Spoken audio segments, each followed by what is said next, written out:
bro. Yo! When we watch movies, stream shows, or listen to music, we often just see entertainment. But the truth is, media shapes how we see people as well as how we see ourselves. The question I want to ask is, has representation of people of color in the 2020s truly improved, or have the stereotypes just evolved? And what impact does that have in today's public perception and identity? Before we answer that, we need to understand exactly where this all started. Racism and stereotypes in films, music, and entertainment have existed forever, often falsely representing or completely excluding people of color.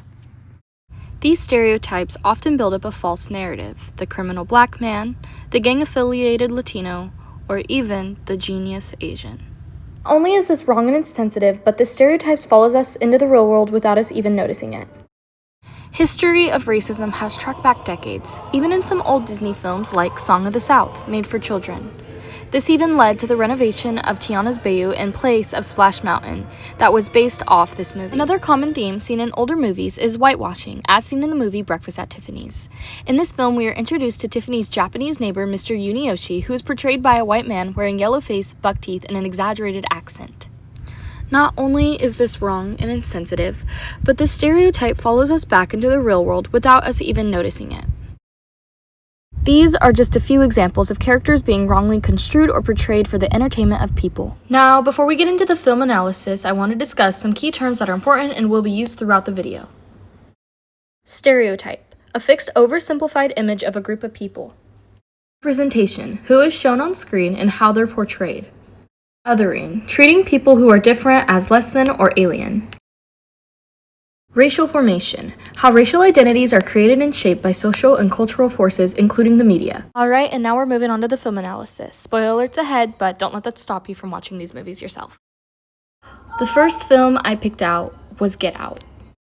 In this movie, we are introduced to Chris, a black man who visits his white girlfriend's family and discovers a horrifying truth. They exploit black bodies for white benefit.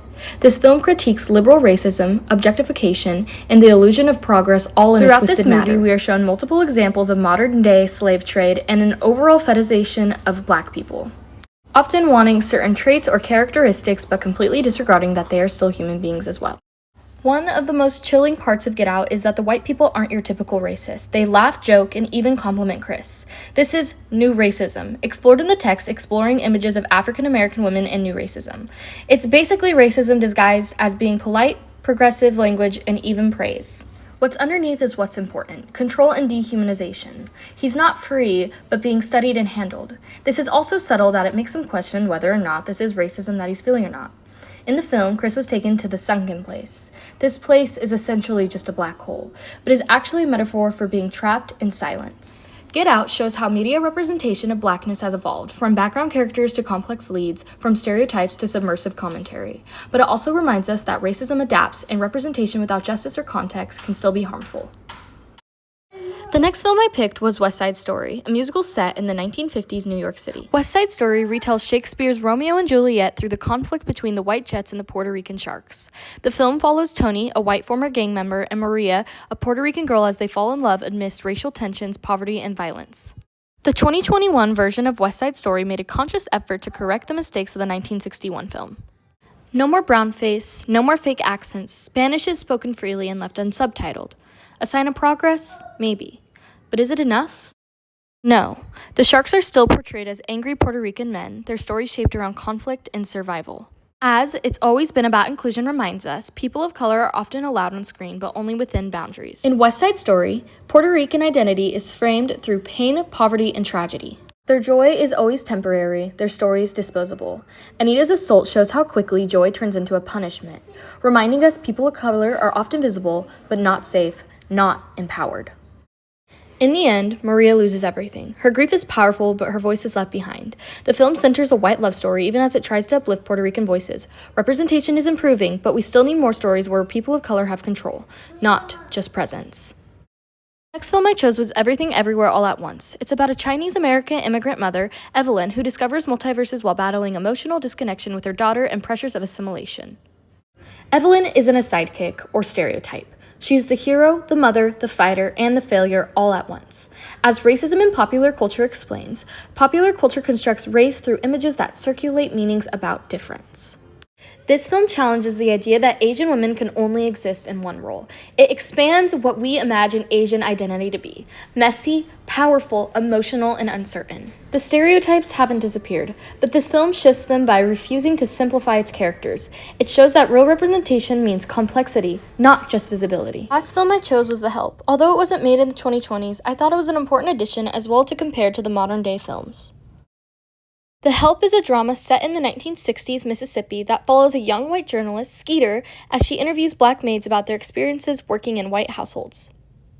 The film focuses on two maids, Aibileen and Minnie, who share the stories of racism, loss, and survival, all while working under white families who see them as invisible.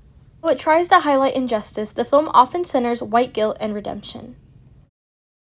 In The Help, Aibileen comforts a white child with compassion and wisdom, but her strength exists mainly in service of someone else's story.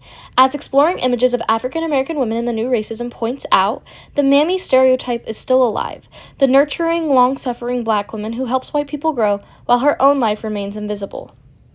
Minnie gets a moment of rebellion, but it's reduced to comedy. Her anger, like many black women in film, is only acceptable when it's funny or non-threatening. Ultimately, The Help centers white guilt and white growth. The black maids are given empathy but not power. Their stories are filtered through a white lens.